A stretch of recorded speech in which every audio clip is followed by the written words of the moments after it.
थांब बाळा, ज्यांनी तुला रडवलं आता त्यांची रडायची वेळ आली आहे.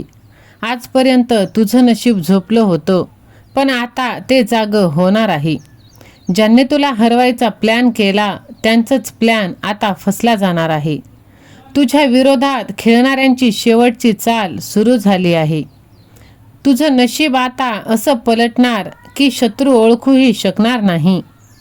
तुझ्या आयुष्यातील सर्वात मोठा बदल आता सुरू होत आहे.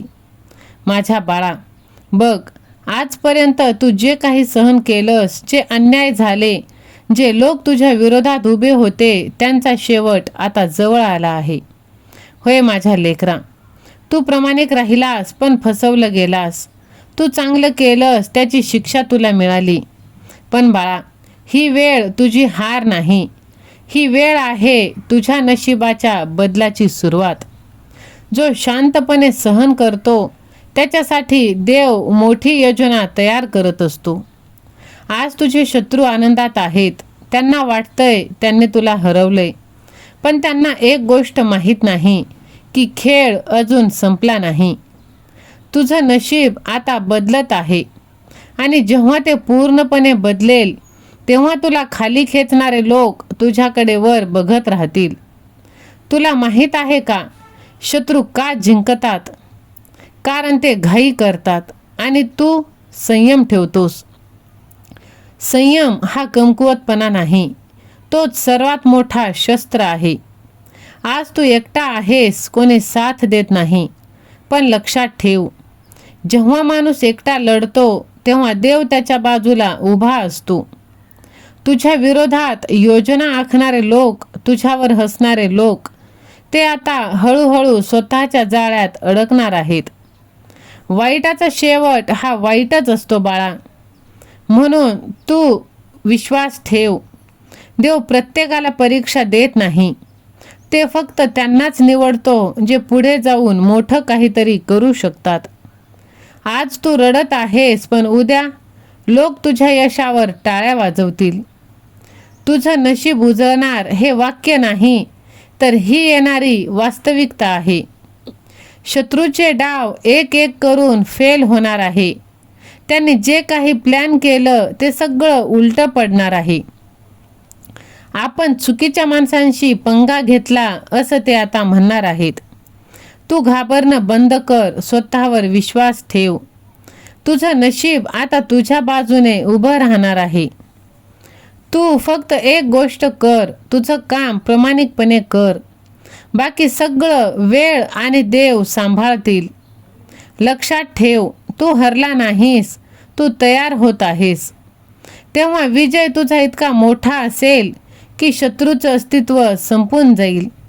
फक्त भगवंतावरती विश्वास ठेव आणि पुढे चालत राहा. विश्वास असेल तर श्री स्वामी समर्थ असे टाईप कर आणि हा व्हिडिओ तू जास्तीत जास्त जणांना शेअर कर.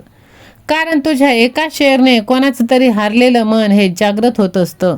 माझ्या लेकरा, निसर्गाचा एक सरळ आणि कधीच न बदलणारा नियम, जे पेराल तेच उगवेल. जेव्हा एखादा माणूस पैशाच्या, सत्तेच्या किंवा ताकदीच्या नशेत आंधळा होऊन इतरांवर, गोरगरिबांवर अन्याय करतो, त्यांना फसवतो, लोकांचे तळतळाट घेतो, तेव्हा त्याला वाटतं की तो खूप हुशार आहे आणि त्याला कोणीच पकडू शकत नाही. वाईट मार्गाने मिळवलेले यश आणि संपत्ती सुरुवातीला खूप मोठी आणि आकर्षक वाटते. अशा माणसाचा अहंकार इतका वाढतो की तो स्वतःला देवापेक्षाही श्रेष्ठ समजू लागतो. पण कर्माचा फेरा अतिशय चक्रावून टाकणारा आहे. निसर्गाच्या घरात उशीर आहे, पण अंधार कधीच नाही.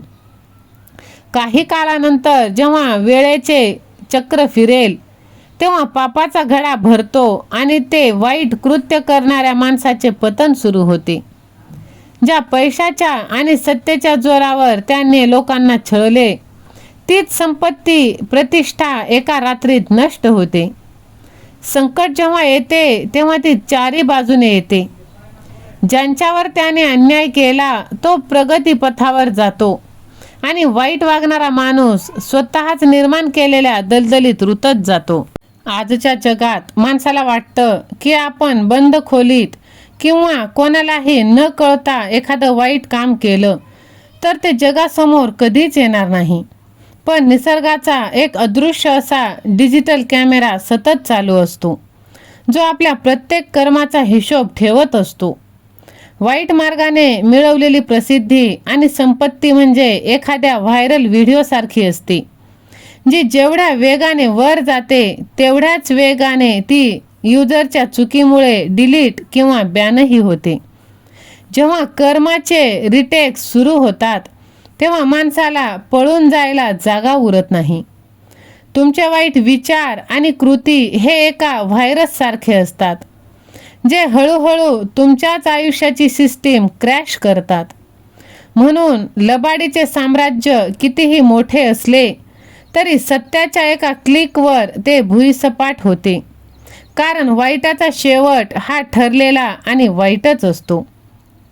आयुष्य हे एका विशाल दरीसारखे आहे. तुम्ही या दरीमध्ये उभे राहून जे ओरडाल तेच प्रतिध्वनी बनून शतपटीने तुमच्याकडे परत येईल. जर तुम्ही कोणाला वेदना, फसवणूक, अश्रू दिले असतील तर निसर्गाचा नियम आहे की तीच वेदना चक्रवाढ व्याजासह तुमच्या दारावर नक्कीच दस्तक देईल. वाईट प्रवृत्तीचा माणूस सुरुवातीला एखाद्या वादळासारखा वाटतो, जो सगळं उद्ध्वस्त करत सुटतो. पण वादळ शांत झाल्यावर शेवटी उरते ती फक्त राख आणि शांतता. पापाचा घडा हा काचेचा असतो. तो कितीही सजवला तरी एका धक्क्याने त्याचा चक्काचूर होत असतो. जेव्हा वेळ आपली चाल बदलते तेव्हा सिंहासनावर बसलेला अन्यायी राजाही रस्त्यावर येतो. म्हणून कर्माच्या आणि या न्यायालयात वकिलाची जागा नसते. तिथे थेट निकाल लागतो आणि वाईटाचा अंत अत्यंत भीषण होतो. म्हणून तुम्ही तुमचे कर्म चांगले करा आणि भगवंताचे आशीर्वाद प्राप्त करा. विश्वास असेल तर स्वामी सेवा आणि मी असे टाईप करा आणि हा संदेश जास्तीत जास्त जणांना शेअर करा. पहा, वाईटाचा शेवट जरी वाईट असला तरी चांगल्या कर्माचा प्रवास हा नेहमीच सुख देणारं आणि त्याचा शेवट भगवंताच्या चरणी शांतता देणारं ठरतो. म्हणून नेहमी कर्म चांगले ठेवा, भगवंताचे आशीर्वाद प्राप्त करा. कितीही काहीही केलं, जर तुमचे कर्म शुद्ध असेल तर भगवंताचे अदृश्य आशीर्वाद नेहमीच तुमच्या पाठीशी ढाल बनून उभे राहतात. म्हणून विश्वास ठेवा आणि हा संदेश जास्तीत जास्त जणांना शेअर करा. चांगल्या कर्माची सावली माणसाचे नेहमीच रक्षण करत असते. सहमत असाल तर होय स्वामी आई, मी तुझंच बाळ आहे असे टाईप करा. हा व्हिडिओ तुम्ही लाईक करा आणि हा व्हिडिओ जास्तीत जास्त जणांना शेअर करा. दिगंबरा दिगंबरा श्रीपाद वल्लभ दिगंबरा. श्री स्वामी समर्थ. जय जय स्वामी समर्थ. धन्यवाद.